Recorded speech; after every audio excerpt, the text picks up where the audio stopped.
வருவேன் காலங்காத்தாலே அவுத்து விட்டுருதுங்களே.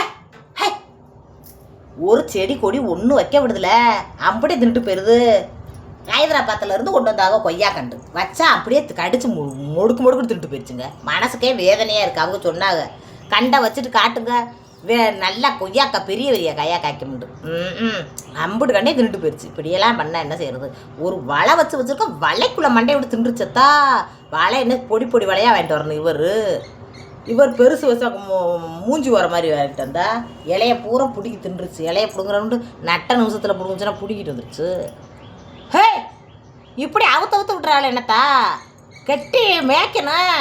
ஆளுகளை பற்றிக்கிட்டு வந்து சரி வாங்கத்தே ஆட்டுக்கதையை பேசிக்கிட்டு இருக்க வேணாமா வந்தோம். கேமரா வான் பண்ணிக்கிட்டு ஹேன்னு கற்றுனா உங்கள் காது வேறு வலிக்கு. என்னத்தே என்ன பண்ணுறீ? எல்லோரும் நல்லா இருக்கீங்களா? வாங்க நம்ம சேனலுக்கு வந்து சர்மா மைண்ட் வாய்ஸ் சேனலுக்கு புதுசாக வரவங்க சர்மா மைண்ட் வாய்ஸ் சேனலை சப்ஸ்கிரைப் பண்ணுங்கள்.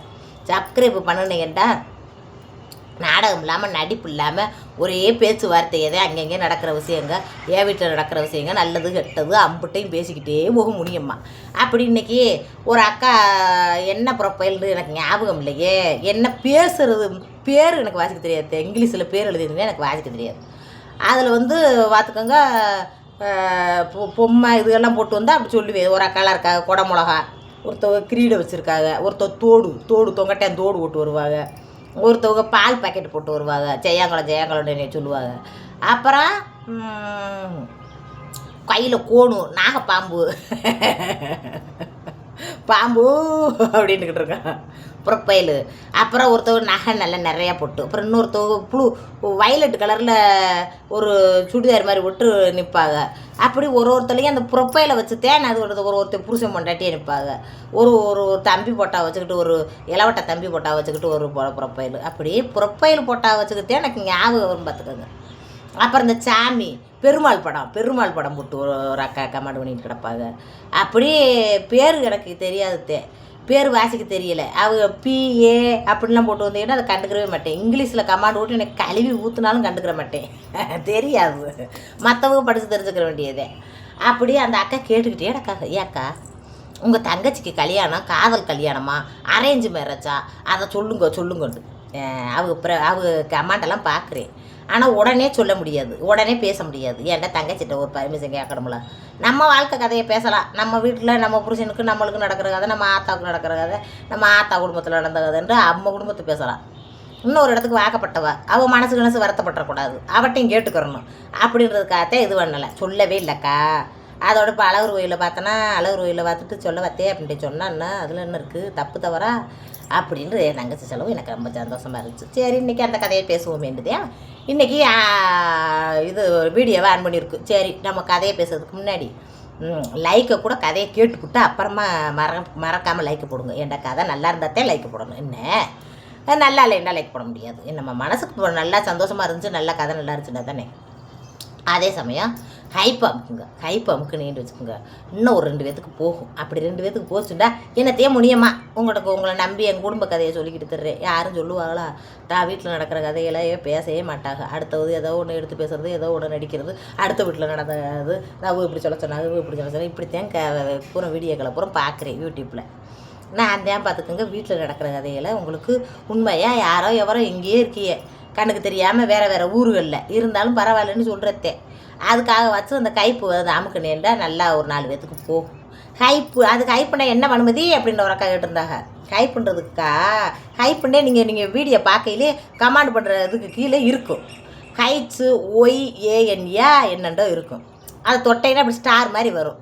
அப்படி தொட்டு விட்டேன்னா கொஞ்சம் நல்லாயிருக்கும். நான் நிறைய பேர்த்துக்கு கொஞ்சம் போச்சுன்னா பாப்பாக முனியமாக என்னத்தையே வாங்க. புதுசாக வந்தவங்க சப்ஸ்கிரைப் பண்ணிடுங்க. புதுசாக அந்த மூஞ்சி என்ன உதறுகுதுரமா தண்டி மூஞ்சி வச்சுக்கிட்டு யாரா அந்த பொம்பளைன்னு வந்தவங்களும் சப்ஸ்கிரைப் பண்ணியிருக்கேன். போமா கதைக்கு தங்கச்சி தான் சொன்னேன்னா தங்கச்சியை கூட்டிக்கிட்டு நான் கல்யாணத்தோடையே இங்கே கூட்டிகிட்டு வந்துட்டேன்.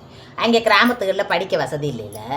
அப்போ போய்த்தான் சைக்கிளில் போய்த்தான் வரணும். பிள்ளைய பாதுகாப்பாக இருக்கணும். அப்பா வேறு இல்லை, அப்பா இல்லை, அண்ணன் தம்பி இல்லை, ஆம்பளை இல்லைண்டாவே ஊர்களில் என்னமோ ஒய்யாரம் பண்ணிக்கிட்டு மற்ற ஆம்பளையெல்லாம் தெரிவாங்க. அதுக்காக பயந்துக்கிட்டு எங்கள் அம்மா கிராமத்தை பொறுத்தளவுக்கு நல்ல மனுஷக்கத்தையும் ஒன்றுக்குள்ள ஒன்று நல்ல கூடுகுறையாக இருப்பாங்க. இருந்தாலும் ஒரு மாமே மருகம்மா மாதிரி எல்லோரும் ஊரில் தான் இருக்காங்க. இருந்தாலும் நம்மளுக்கு ஒரு பாதுகாப்பு, பிள்ளைக்கு பாதுகாப்பு வேணும்ல, போக வர இடத்துல பாதுகாப்பு வேணும்லன்ட்டு ஆத்தா வந்து ஆத்தாட்டிருந்து நான் கூட்டிகிட்டு வந்துட்டேன். நான் கல்யாணம் முடிச்ச வரையில் அவளுக்கு 3 வயசு பார்த்துக்காது. நான் 16 வயசு, எனக்கு 16 வயசு இருக்கையில் அவள் பிறந்தா. எனக்கு 17 வயசில் கல்யாணம், எனக்கு 14 வயசு இருக்கையில் அவள் பிறந்தா. 16 அப்போ வந்து அவளுக்கு 3 வயசு, எனக்கு 17 வயசில் கல்யாணம். அப்போ கல்யாணம் முடிஞ்ச கையோடையே அவளையும் சீராக கூட்டிகிட்டு வந்துட்டேன். கூட்டிகிட்டு வந்து இங்கே தான் வந்து செஞ்ச சோப் ஸ்கூலில் சேர்த்துருந்தோம். அங்கே தான் படிச்சுக்கிட்டு இருந்தா, நல்லா படிச்சுக்கிட்டு இருந்தா. அம்மாவும் இது பண்ணிக்கிட்டு இருந்துச்சு. அப்புறம் பெரிய ஒன்று ஆகிட்டான்னு கேள்விப்பட்டோன்னே அம்மா வந்து சரி நம்ம போய் துணைக்கு போய் நம்ம இருந்துக்கிட்டு என்னதான் நல்ல மனுஷனாக இருந்தாலும் நல்ல நம்ம தாயை பிள்ளைகளாக இருந்தாலும் நம்ம பிள்ளைகளை கொஞ்சம் பாதுகாக்கணும்ன்ற அதுக்கு என்ன வந்துருச்சு எங்கள் ஆத்தாவுக்கு. அதோட நான் கடை வேறு ஆரம்பிச்சிட்டேன்னா அப்போ கடைக்கு உதவியாக இருந்துக்கிட்டு நம்ம பிள்ளையும் பார்த்துக்குருவோம், பிள்ளை பெரிய ஒன்றாயிருச்சு அப்படின்ட்டு. பெரிய ஒன்றானோடனே பாப்பா கூட்டிகிட்டு போய் அங்கே ஊரில் வச்சு நாங்கள் என்னென்ன சாஸ்திரம் செய்யணுமோ அதை அப்புறம் செஞ்சு மாமன் சீர்ஜனத்தையெல்லாம் கொண்டு வந்து நல்லபடியாக இறக்கி நல்லபடியாக எல்லாத்தையும் முடிச்சு மறுபடியும் வண்டியை பிடிச்சி விமாதிரிக்கே வந்துட்டோம். ஆத்தாவையும் கூட்டிக்கிட்டே வந்துட்டோம். ஆத்தா அப்போத்தே அம்மா கூடயே வந்துருச்சு. சரின்ட்டு வீட்டுக்கு வந்து இங்கே வந்து வியாபாரத்தை பார்க்க அதிரசம் போட அதை பேக்கிங் பண்ண ஆளுக்கு ஒரு வேலையாக பார்க்குறோம். அதிரசத்தை போட்டு பேக்கிங் பண்ணி பகல் பூரா நாங்கள் குடும்பமாக வீட்டில் இருந்துக்கிட்டு நானும் அம்மாவும் அதிரசத்தை போட்டு வச்சோம்னா சாயந்தரமாக தங்கச்சி எல்லாம் பள்ளிக்கூடம் விட்டு வந்து பேக்கிங்கை 3 பேருமா போட்டு டையில் அடுக்கி வச்சுருப்போம். சாயந்தரமாக வேலையை விட்டு வந்து சீமாப்பா எல்லா கடைகளுக்கும் சேல்ஸ் பண்ண வருவத்துக்குங்க. அப்படியே போய்கிட்டு இருக்கு பொழுது. அப்புறம் மறுபடியும் சாயந்தரமாக கடையை போடுறது. இப்படி தாய் மகளும் வீட்டில் இருந்துக்கிட்டு அம்மா அப்போலாம் வேலைக்கெல்லாம் போகலை. அந்த கடை வியாபாரத்தையே தான் பார்த்துக்கிட்டு அதிரசம் முறுக்கு போடுறதுனால அதில் அந்த வேலையிலே இருக்கும். அப்படியே போய்கிட்டு இருந்துச்சு. நாட்கள் நகண்டுக்கிட்டு இருந்துச்சு. எங்கள் வீட்டுக்காரோட சித்தப்பா மையன் தான் பார்த்துக்குங்க. எங்கள் வீட்டுக்காரோட சித்தப்பா மையன் என் மாமனார், இப்போ என் தங்கச்சியும் கல்யாணம் முடிச்சு போயிருக்க மாப்பிள்ளையோட அப்பாவும் கூட பிறந்தவர். அப்போ சித்தப்பா மையன், எங்கள் வீட்டுக்காருக்கு சித்தப்பா மையன்.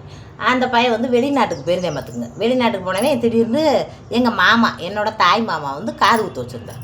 தாய் மாமாவை காது ஊற்று வச்சா தாய் மாமாவுக்கு வாக்கப்பட்டது வந்து எங்கள் வீட்டுக்காரோட சித்தப்பா மக. இப்போ அந்த பையன் வெளிநாடு போயிருக்கேன் தங்கச்சிக்கு வாக்கப்பட்டிருக்காளே, அவனுடைய அக்கா தான் வந்து எங்கள் தாய் மாமனுக்கு, எங்கள் அம்மாவோட தம்பிக்கு வாக்கப்பட்டது.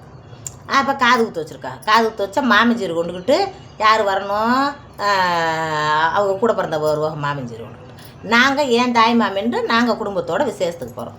நான் பொதுவாகவே வயசுக்கு வந்துருச்சுக்கின்ற பிள்ளைய விசேஷங்களுக்கு கூட்டிகிட்டு போகிறது இல்லை பார்த்துக்கணும்.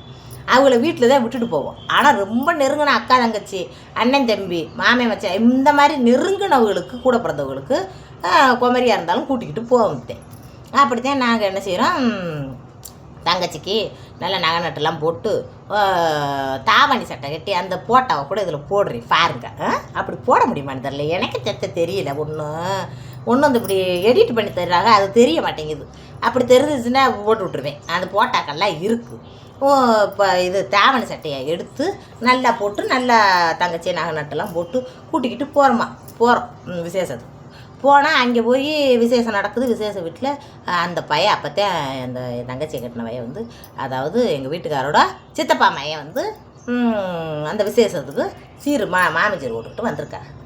அப்போத்தான் வெளிநாட்டிலேருந்து வந்த பையன் குணாவை பார்த்துட்டு குணாவை ரொம்ப பிடிச்சி போனோடனே அதோட குணா நல்லா இருக்கேன்னு பேச வைக்க இருக்கான்னு வச்சுக்கோங்களேன். அதோட ஏப்பா இளவட்ட பயில்கிட்ட என்ன பேச்சு கோமரி பிள்ளைக்கு பேசான்றேன் அப்படின்னு எங்கள் வீட்டுக்காரரு குணாவை வச்சுருக்காரு. ஏன் அவட்ட பேசுனா நம்ம ஐயாமையன் பேசுனேன்ன அப்படின்னு நான் சொல்கிறேன். கூறு விட்டது ஏய் என்னடி பேசிக்கிட்டு தர பேசான்றடி அப்படின்ட்டு. சரி அப்போ ஏ குணா ரொம்ப பேசாத, என்னத்தை பேசுனா அப்படின்னு.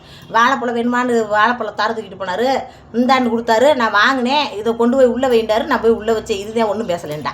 சரி அப்படின்ட்டு. இருந்தாலும் கண்ணுக்கு அர்த்தமாக இருக்கணும்ல, சொந்த வந்தமாக இருந்தாலும். அப்புறம் போய் எடுத்துருக்கு அவங்க அம்மாட்ட போய் எனக்கு குணாவை ரொம்ப பிடிச்சிருக்கு, ஏம்மா ஒன்று கேட்பேன் அப்படின்ட்டுருக்கு. இதில் இந்த விஷயம் வந்து எங்கள் குழந்தை என்கிட்ட சொன்னது கல்யாணம் முடிச்சு வந்ததுக்கப்புறம். ஏம்மா ஒன்றை கேட்பேன், நீ என்னை வையக்கூடாதுட்டு. என்னடா கேட்க போகிற, இப்போ அப்போத்தே வெளிநாட்டு வந்திருக்கு, என்னடா கேட்க போகிற, கோழி கிளி அடிக்கணுமா, நான் கோழியை பார்த்து வாங்கி அடிக்கிறேன், கோழி குழம்புலாம் எனக்கு வேணாம், எனக்கு கல்யாணம் முடிச்சு வை. கல்யாணம் முடிச்சுக்கோ அடத்து. அவங்க வஞ்சிருக்காங்க. ஏன்டா ஒரு ஒரு தாய்க்கு, ஒரு பெத்த தாய்க்கு ஒரு தண்ணி குடம் மூந்து தரையில் உனக்கெல்லாம் கல்யாணம் கேட்குதா? கல்யாணம் என்னடா கல்யாணம், அதுக்கெல்லாம் கல்யாணம் முடிச்சு வைக்கிட்டு எப்படா சொல்லுவேன், நாங்களாம் 4 10 வயசு வந்துச்சு பிள்ளைக்கு கல்யாணம் முடிச்சு வைக்க மாட்டோமா அப்படின்னு கத்திருந்துருக்காங்க. கத்துற உடனே என்ன செஞ்சிட்டியா, பிடிங்கி அடிச்சு இங்கே அக்கா வீட்டுக்கு கோச்சிக்கிட்டு வந்த மாதிரி இங்கே வந்துட்டேன். அக்கா வீடு அதாவது அவங்க அக்கா வீடு வந்து இங்கே தான் எங்களோட இங்கே தான் காது குத்த வச்சதோடு இங்கிட்டு வந்து மதுரையில் வாடகைக்கு வீடை பிடிச்சி இங்கிட்டு இருக்க போகிறோம்னு வந்துட்டாங்க. மாமே வீடு அதாவது தாய் மாமே வீடு இங்கிட்டு வந்துட்டாங்க. எங்கள் வீட்டுக்கு பக்கத்தில் தான் வீடு பார்த்துக்கணும். இங்கே வந்துட்டேன். இங்கே வந்து என்ன விவசாயம் என்னப்பா இங்கே வந்து எடுக்கணும், எங்கள் அக்கா வீட்டுக்கு வந்திருக்கேன் அப்படின்ற மாதிரி இங்கே கிடைக்கும். அக்கா வீட்டுக்கு வந்தேன்னு சொல்லி அக்கா வீட்டில் இருக்க மட்டும் இல்லை, நம்ம வீட்டுக்கு வரேன் போகிறேன். ஏன்னா நம்ம வீட்டில் வந்து நம்ம வீடு இது அவருக்கு சித்தப்பம்மா இல்லையா, அதனால் நம்ம வீட்டுக்கு வரப்போக அப்படி சாப்பிடுவாங்க இருக்காது. எங்கள் வீட்டுக்கார சொல்லிட்டாரு, இங்கே வரும் பானுமதி குமரி இருக்குது, குமரி இருக்கிற வீட்டுக்குள்ளே வரப்போக இருந்துச்சுன்னா அது நல்லா தெரியாது. அதனால் நீன் தான் சொல்லணும், நான் வந்து எனக்கு தம்பி நான் சொல்லக்கூடாது, நீன்னு சொல்லிவிட்டேன். நானும் ஐயோ நாமளும் வீட்டுக்கு வரவில்லையே எப்படி வராதான்னு சொல்கிறது. அவங்க அக்கா வந்து இங்கே வந்து பேசிக்கிட்டே கிடக்கும். அதை அக்கா ஒருத்தரும் இல்லை என்று அந்த பையன் வந்து இங்கே வந்து மாதிரி என்று பேசிக்கிட்டு உட்காந்துருக்கு. அப்படி வர்ற வயலில் போ வராத போ அப்படின்னு இப்படி சொல்கிறதுங்க அப்படின்ட்டு. சரி அவங்க அக்காட்ட சொல்லிடுறாரு. சரிண்டு ஏற்ற இங்கே வாங்கன்னு மாமன் மண்டாட்டி கூப்பிட்டு உங்கள் தம்பி இங்கே வர வேணாம் மட்டும் சொல்லுங்க, வீட்டுக்கு அனுப்பி வைங்க, ஏன் அம்மாவோட சண்டை விட்டு வந்திருக்கேன் என்ன எடுத்துல சொல்ல மாட்டேங்கிறேன் அப்படின்ட்டே சொல்கிறாங்க. இந்த விஷயம்லாம் எங்களுக்கு தெரியாது. மறுபடியும் ஃபோன் அடிச்சிச்சு கிளம்பி வந்திருக்கா, கிளம்பின்னு சொல்லக்கூடாது எங்கள் ஆத்தா சண்டைக்கு வரும். குணா மாமியை ஃபோன் அடிச்சு இளவரசி வந்திருக்கானா பேசிக்கிட்டு இருக்கேன் ஃபோனில், நானாக பேசுகிறேன்னு நினச்சிடாதீங்க. ரோட்டில் வராங்க பார்த்துக்கிட்டே வராங்க. இளவரசி வந்திருக்கானா, ஆமாம் வந்திருக்கேன், என்னம்மா சண்டைன்னு கேட்டிருப்பாங்கல்ல, இப்படி சொல்கிறேன்னு சொன்னோடனே அது தடியை அடித்து பற்றிட்டாங்க. தடி இங்கே தானே வந்திருக்கேன், இங்கே தான் அந்த குணா இருக்கிற இடத்துக்கே வந்துட்டேம்மா, இங்கே வந்துட்டேம்மான்னு அடித்து பத்திரம் அடித்து போகிறேன் போயிட்டு மழை வந்துருச்சு திரும்பி ஓடி வந்துடுறேன். இப்படி இருக்கேன் போக மாட்டேங்கிறேன். எப்போ என்ன விஷயம்னு எங்கள் வீட்டுக்காரர் கூப்பிட்டுக்கிட்டு இங்கே வா, என்ன ஊருக்கு போச்சோன்னா போக மாட்டேங்கிறேன் அவளை, என்ன விஷயம், என்ன அம்மாட்ட சண்டை விட்டுருந்தேனோ, இல்லைண்ணே எனக்கு வந்து குணாவை ரொம்ப பிடிச்சிருக்கு, குணாவை நான் கட்டப்பறேன் அப்படின்னு. குணாவை கட்டப்பறையா, குணாவை கட்டப்பறனா குணா இப்போ தானே 10வது படிச்சுக்கிட்டு இருக்குது, 11வது படிச்சுக்கிட்டு இருக்கேன். ஆமாம் 11வது படிச்சுக்கிட்டு இருக்கேன். இப்போ அது கொரோனா டைம் வேறு, கொரோனா டயத்தில் எல்லோரும் கும்மி வீட்டில் தான் கிடக்கும், வெளியில் போக முடியாமல். அப்போ சொன்னால் கொரோனா லீவ்லாம் முடிஞ்சு வச்சுன்னு நினைக்கிறேன், தெரியல சரியாக ஞாபகம் இல்லை, ரொம்ப வருஷம் ஆச்சுல, 5 வருஷம் ஆச்சு, 5 வருஷத்துக்கு மேலே ஆச்சு. அப்போ வந்து சரின்ட்டு பஸ் ஏற்றி நான் வா உடனே போய் மாட்டு தவளவே நான் பஸ் ஏற்றி வரேன், மழை வந்தாலும் குடம் பிடிச்சிட்டு போய் ஏற்றி வரேன், என்ன உனக்கு பிரச்சனைன்றோம், இல்லைன்னே எனக்கு பண்ண கட்டணும் அப்படின்னு சொல்லுவோம். அப்போ வந்து ஆத்தாட்ட போய் பேசுவோம் அப்படின்னா ஆத்தா பேசிட்டேன், ஆத்தாண்ட சண்டைக்கு வருதுன்னு சொல்லுவோம். அப்போ இவருக்கு சின்னம்மா தானே, சரி வா நம்ம போய் பேசுவோம்ட்டு எங்கள் வீட்டுக்காரன் போய் பேசினாருங்க. பேசுனா என்னடா மாப்பிள்ளை பொறுப்புக்கு நீங்கள் ஏற்கனவே வாக்கப்பட்டு வந்துட்டி, அதாவது எங்கள் இதில் மாப்பிள்ளை பொறுப்புண்டு ஒன்று இருக்கும்.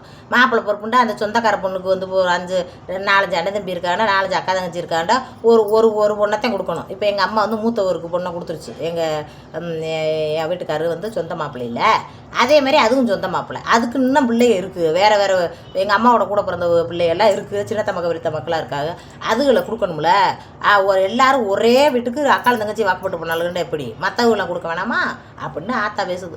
மற்றவங்க சரிம்மா நீ சொல்கிறது ரைட்டு தான், அந்த மாப்பிள்ளைக்காரர்கிட்ட நான் பேசுகிறேன், யார் கூட பிறந்தவங்கள தானே இருப்பாங்க, எங்கள் சின்னத்த மக்கா, எங்கள் அம்மாவோட கூட பிறந்த சின்னத்த மக்கா எங்கள் அம்மாவோட பிறந்தவங்க தானே, அவங்க அந்த மாதிரி மாதிரிலாம் நான் பேசுகிறேன், நீங்கள் வந்து கல்யாணத்துக்கு ஏற்பாடு பண்ணுங்கண்டா மாப்பிள்ளைக்காரர்கிட்ட பேசி அடித்து அப்படியே சரி பிடிச்சிருக்குன்னு சொல்கிறவன்ட்ட வம்பு பண்ணி கல்யாணம் பிடிச்சி வச்சு அது நல்லா தெரியாது. நல்லபடியாக சொந்த பொண்ணையே பிடிக்குதுண்டான்னு சொல்லிட்டானே, வேறு ஒருத்தையை பிடிக்குதுன்னு சொல்லாமல் கல்யாணத்தை முடிச்சு வைங்கன்ட்டாங்க.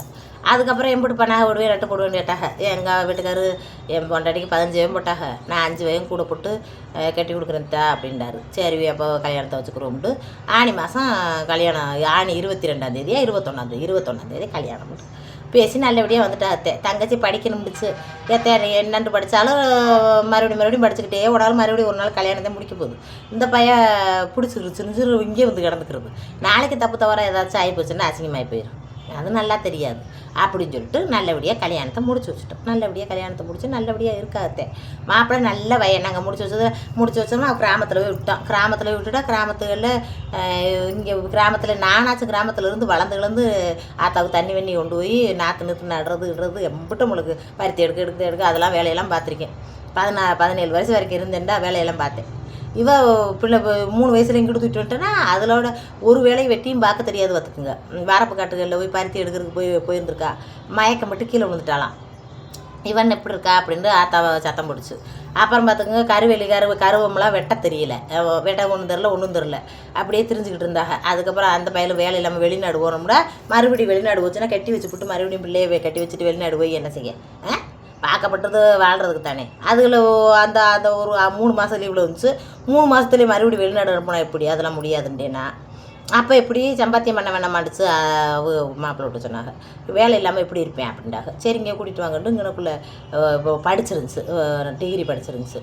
அதோட இந்த ஆடிட்டிங் வேலை வாங்கி எங்கள் வீட்டுக்காரர் ஏதோ ஒரு கம்பெனியை பார்த்து வாங்கி அப்படியே ஒரு வீடை நாங்கள் போட்டு விட்ட நகை 20 வகனையை அடகு வச்சு ஒரு 5 லட்ச ரூபாய்க்கு ஒத்தியை பிடிச்சி எத்தனை வருஷத்துக்கு முன்னாடி 5 வருஷத்துக்கு முன்னாடி 5 லட்சம் கொடுத்த பெரிய வீடு அப்படியே ஒத்தியை கொடுத்து அப்படியே ஒரு வீட்டை பிடிச்சி வச்சுட்டு அதோட ஆடிட்டிங் வேலையில் மாதம் 20,000 ரூபா சம்பளம். இப்போ 25,000 வாங்குறேன்னு நினைக்கிறேன். ஒரு வருஷத்துக்கு 1000 ரூபா தான் விட்றாங்க அவருக்கு. இப்போ 25,000 வாங்குறேன். அப்படியே சம்பளத்தை வாங்கிக்கிட்டு அப்படியே என்ன சுகிக்கு போய்கிட்டு ஓட்டிக்கிட்டு அந்த நகையை திருப்பிக்கிட்டு திருறாங்க. அதுக்கு நான் தான் ஐடியாவு எப்படின்னா ஒரு சின்னது 7 மணிக்கே வேலை முடிஞ்சிடுது. ஆடிட்டிங் வேலைன்றது 7 மணிக்கு முடிஞ்சு போயிடுது. மற்ற நேரத்தில் 7 மணிலேருந்து அங்கிட்டு சும்மா தானே இருக்குது. போன நோட்டிக்கிட்டு டிச்சு இருந்தது இது ப்ரிப்பேர் விளையாடுவாங்க. ப்ரிப்பேர் விளையாடிக்கிட்டு அதுவாக பேசுவோம். ஒரு வருஷம் எங்களோட இருந்தாங்க ஒன்றாவே. ஒரு வருஷத்துக்கு கூட்டிகிட்டு வந்து நாங்கள் வேலை வெட்டி அப்போ கிடைக்காம இருந்துச்சா, அப்போ நீங்களே பொறுப்பு, நீங்களே என் மைனை இது பண்ணிக்கங்கிட்டு அவங்க அனுப்பி விட்டாங்க. சரின்ட்டு ஒரு வருஷத்துக்கு வேலை அடைக்காத வரைக்கும் எம்ம கூடயே இருந்தாங்க. பிள்ளை குட்டிலாம் பெற்றுத்தே அப்புறம் தனி கொடுத்தன வச்சோம். என்ன உண்மையத்தையும் சொல்லணும். அதுக்காக அப்போ அந்த நேரத்தில் பிரிப்பேர் விளையாடிட்டே இருந்துட்டு புட்டு டே அறா புறப்புறன்னு தன்னந்தனியாக பேசிக்கிட்டு ஐயோ இப்படி பேசிக்கிட்டு கிடக்க சீக்கிரம் வேலையை பாருங்க சிம்மாப்பா, வேலையை பார்த்து வேலையை அமுத்தி விடுங்கன்ட்டு அப்புறம் வேலையை அமுத்தி விட்டாருங்க. அதோட வீடை ஒத்திக்கு பிடிச்சி தனியாக அப்படியே வச்சோம். நல்லபடியாக இருக்காங்க. இப்போ இப்படியே விளையாண்டுக்கிட்டே இருந்த மைண்ட் இதாக சேஞ்ச் ஆகுது. ஒன்றுமே பிண்டாட்டி இல்லைன்னு கவனிக்கிறாள். நீ தங்கச்சி ஒன்று அழுதான். நான் இங்கே கூப்பிட்டு எங்கே வா, எப்படி நகையை திருப்பேன், வட்டிக்கு எப்படி கட்டுவேன், 25,000 வாங்கி பிள்ளை வந்துருச்சு, நான் பிள்ளைகளுக்கு பார்க்க அந்த பள்ளிக்கூடத்து ஃபீஸு கட்ட இப்படியே ஓடிக்கிட்டே இருக்கு, வாடகை இல்லை ரைட்டு. ஆனால் அந்த நகையை மீட்டணும்ல, அதுக்கு ஐடியாவாக போய் இந்த சுகியில் வேலை பார்த்தீங்கன்னா சாயந்தரமாக வந்து அதை சாப்பாட்டுக்கு வச்சுக்கிறலாம். நீ வாங்குற 25,000 கட்டி நகையை திருப்பி பூண்டேன். அதோட சரி நல்ல ஐடியாண்டு அதுக்கு நாங்கள் சொன்னதை கேட்டுக்கிட்டு போய் இப்போ வந்து எத்தனை மணிக்கு போகுது, 7 மணிக்கு போயிட்டு 11 மணி 12 மணி 1 மணிக்கு கூட வீட்டுக்கு வருது. வீட்டுக்கு வந்து அந்த சுகி ஓட்டினா ஒரு 1000-500 கிடைக்கும் பிறகு அதை வச்சுக்கிட்டு வீட்டு செலவு வச்சுக்கிறாங்க. அது வாங்கிட்டு வர சம்பளத்தை அப்படி இப்போ எங்களை கட்டி அந்த நகையெல்லாம் மீட்டுட்டாங்க. இன்னும் மறுபடியும் இன்னும் ஒரு ஒத்திக்கு போகணும்னு இன்னும் 2 வருஷம் 3 வருஷம் சென்றாத்தையும் ஒத்தி மாத்துறாங்கல்ல, அந்த மாதிரி இருக்குதே. அப்படியே குடும்பம் நடத்திக்கிட்டு இருக்கு. நான் மட்டும்தான் சிக்கனமாக இருக்கணும், நான் மட்டும்தான் நல்லா குடும்பம் நடத்தி நல்லபடியாக குடும்பத்தை கொண்டு வரணும்னு நான் நினைக்க மாட்டேன். தங்கச்சி வீடு நல்லா இருக்கணும், நாத்தனார் வீடு அப்படின்னு எனக்கு தெரிஞ்ச யோசனைகளை சொல்லி வைத்தேன். உங்களுக்கு சொல்கிற மாதிரியே தான் அவங்க ஊர் எங்கேயே இருக்கே உங்களுக்கு சொல்கிறேன். அக்கம் பக்கத்தில் சொல்லாமல் இருப்பேன். நான் சொல்லுவேன் தந்து முந்து ஏதாச்சும் ஒரு சண்டை சத்தம்ட்டா கொழுந்து போன் அடிக்க ரொம்ப அடிக்கடி அதிகமாக போய்க்கிற மாட்டேன். தங்கச்சி வீடு போய் கிடந்துக்கிற மாட்டேன். நம்ம தான் எல்லாம் பார்த்தா வச்சா அப்படின்னு கிடக்க மாட்டேன். ஏதாச்சும் ஒரு கஷ்டம் நஷ்டம் போன் அடிச்சாண்டா ஏமாதிரி இந்த பாருங்க மேக்கப் செட்டு 2000 கேட்டு எழுதி வைக்குது காலண்டரில் எழுதி எனக்கு இது பூரா வேணும்னு வைக்குது. எல்லாத்தையும் கணக்கு பண்ணி பார்த்தா 2000 வருது. 2000க்கு மேக்கப் செட்டு கேட்குது மதினி அப்படின்ட்டு போன் அடிச்சிச்சு. ஏன்டி கஷ்டப்பட்டு அது விடிய உழைச்சிட்டு வருது வீட்டில் உடனே படுக்க போட்டு.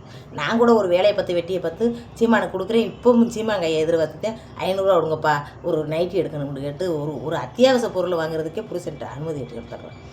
அதுவாக உடனே விடிய நீ பாட்டுக்கு விடிய போடணுன்றாலும் போடணுன்னு விட்டுருது. விடிய டிவி பார்த்தாலும் டிவி வரண்டி விடுது. எம்பிட்டு விடிய தூங்கி விடியாமல் எந்திரிச்சாலும் எந்திரிடின்னு எந்த கட்டுப்பாடும் இல்லாமல் விட்டுருக்கு. நல்ல மனுஷனாக இருக்கணுன்ட்டு நம்மளும் நல்ல மனுஷியாக இருக்கணும்படி நீ பாட்டுக்கு ஏகத்தாளம் பண்ணிக்கிட்டு எனக்கு 2000 வாங்கி கொடு 3000 வாங்கி கொடு, நீ செலவழிக்கிற நான் செலவழிக்க மாட்டேன்னா அப்படின்னு பேசாத. கஷ்டப்பட்டு உழைச்சிட்டு வர காசை ஏன் விரைய செலவு பண்ணுற? கொஞ்சம் கொஞ்சமாக வாங்கி வச்சுக்கிட்டு சின்னதாக போட்டு மேக்கப் போட்டால் ஏன் வேணாம்டா சொல்லுது அப்படின்னு ஒரு நான் போய் சத்தம் போட்டு வந்தேன். தங்கச்சி ஏன் பேச்சு தான் கேட்பா, ஆற்ற வச்சு கூட கேட்க மாட்டான். அதோட சரிண்டு மறுபடியும் இப்போ சமாதானமாக நல்லபடியாக இருக்காகத்தே. அப்படி சின்ன கரைச்சல்ண்டா குடுன்னு ஓடிய போய் தங்கச்சியை போய் 4 சத்தம் போட்டுட்டு குழந்தை ஏதாச்சும் பிரச்சனை இருந்தாலும் 4 சத்தம் போடுவேன். நல்லபடியாக கேட்டுக்கிடுவாங்க. குழந்தை ரொம்ப நல்ல மனுஷன், உண்மையிலேயே குழந்தைத்தனமான மனசு, ரொம்ப நல்ல மனுஷன், நல்லபடியாக வச்சுக்கிடுச்சு. நம்மளுக்கு நம்ம எதுவும் செய்ய நம்ம தங்கச்சியை நல்லபடியாக வச்சுக்கிட்டு நம்மளுக்கு மனசு சந்தோஷம். அவன் நடந்து வரையில் அவளை நகை நட்டும் போட்டு நானும் நகை நட்டும் போட்டு இந்த ஊர் சனத்துகளுக்கு முன்னாடி நடந்து போகையில் சாமனை நமக்கு 2 நல்லபடியாக இருக்குது அப்படின்னு ஊர் உலகம் பேசிச்சுட்டா அது எங்கள் ஆத்தாவுக்கு நாங்கள் தேடி கொடுத்த பெருமைண்டு நான் நினைப்பேன். நேசமாகவே அப்படித்தான் நினச்சிக்கிட்டு எங்கள் ஆத்தாவுக்கு பெருமை தேடி கொடுக்கணுமுண்டு. என்றைக்கும் நல்லபடியில் இருந்து நல்லபடியாக குடும்பம் நடத்தி நல்லபடியாக போகணுமுண்டு 2 பேரும் ஆள்றமத்தேன். நல்லபடியாக இருக்கும். மீனாட்சி தயவில் எங்களுக்கு எந்த குறைபாடும் கிடையாது. எங்களை மாதிரி எல்லா மக்களும் நல்லா இருக்கணும். ஏதோ எனக்கு தெரிஞ்சதை சொல்கிறேன். தங்கச்சி நல்லா இருக்கா, நல்லபடியாக நல்லா சொல்லு பேசுன்னு கேட்பா. ஏன் சொல்லு பேச்சு சொல்கிறது என்னமோ அதை கேட்டுக்கிடுவா. அப்படி இருக்குதே. இதே அங்கே நடந்தது. இது காதல் கல்யாணமாக அரேஞ்சு மேரேஜ்ன்றதை நீங்கள் தான் முடிவு பண்ணி கமாடு வாக்கத்தில் சொல்லணும். ஆமாம் 2 என்ன காதல் கல்யாணம் முடிக்கிற ஒன்றும் தப்பானது கிடையாது. அவங்க தலையெழுத்துப்படி தான் கல்யாணம் நடக்கும். என்னத்தோ ஒரு முடிவு எடுத்துடுறாங்க. நம்மளுக்கு பிடிக்கலன்னு. நம்மளுக்கு பிடிக்கலன்னு சொல்கிறது நம்மளுடைய உரிமை தானே. அதனால் தப்பு கிடையாது. காதல் பண்ண கல்யாணம் முடிக்கிற ஒவ்வொரு தப்பானவங்க அரேஞ்ச் மேரேஜ் பண்ணி கல்யாணம் முடிக்கிறதே நல்ல ஒழுக்கமானவன்னு சொல்ல முடியாது. வாழ்க்கையில் தலையெழுத்துப்படி நடக்குது. இதுதான் எங்கள் வீட்டு கதை. பிடிச்சிருக்கா? இல்லை கதை உண்மையானது தோணுதா? நான் சொன்னது வந்து உண்மையாகத்தான் இருக்கும்னு நினச்சேன்னா நீங்கள் லைக்கை போடுங்க. இல்லைன்னா உங்கள் இஷ்டம் தான். என்ன உங்கள் கையை பிடிச்சி நான் லைக்கு போட்டு விட முடியாது. நீங்களாம் போட்டால் தத்தே லைக்கையும் கைப்பையும் அமுக்கி விடுங்க. நான் போதும். ஆத்தாடி 19 நிமிஷம் பேசிட்டேனா? இங்கே வாருங்க. இப்படித்தான் கதை பேசுனா எனக்கு பொழுது போகிறதே தெரியாது. ஒரு அக்கா வந்து கடைக்கடையில் வந்து நீ பேசுனே நேரடியாக உங்கள்கிட்ட பேசுகிற மாதிரியே நான் மண்டையை ஆட்டி ஆட்டி கேட்பேன் காட்டாங்க. இப்படித்தான் பற்றியெல்லாம் எனக்கு நேரம் போடுறது 20 நிமிஷம் பேசிட்டேடத்தான். எம்புடி பார்க்குறீங்களோ எம்புட்டக்கு ஸ்லிப் பண்ணுறீங்களோ கடவுளுக்கு தான் தெரியும். சரி விடுங்க விடுங்க. கொஞ்சம் கொஞ்சம் பார்த்தா பேசணும்னு நினைப்பேன், பேசி தள்ளிடுறேன். அப்படியே ஒரு வச்சா எடுத்து விட்டுறேன். அப்புறம் இடையில தங்கச்சிக்கு 25 அந்த கதை இன்னொரு வீடியோவில் சொல்கிறேன். அடுத்த வீடியோவில் நகையை போடுறப்போ சில பிரச்சனை வந்துச்சு எங்கள் வீட்டுகளுக்குள்ளே. அது என்ன விஷயம்ன்றதை அடுத்த வீடியோவில் பார்த்துக்கங்க. நாளைக்கு போட்டுறேன். என்னத்தே ஒரே அதை பேச நான் போர் அடிச்சிருக்கேன். லைக்கில் கைப்பேங்கடா அம்புட்டு விஷயத்தையும் சொல்லிட்டு கிடைக்கும் உங்களை நம்பி.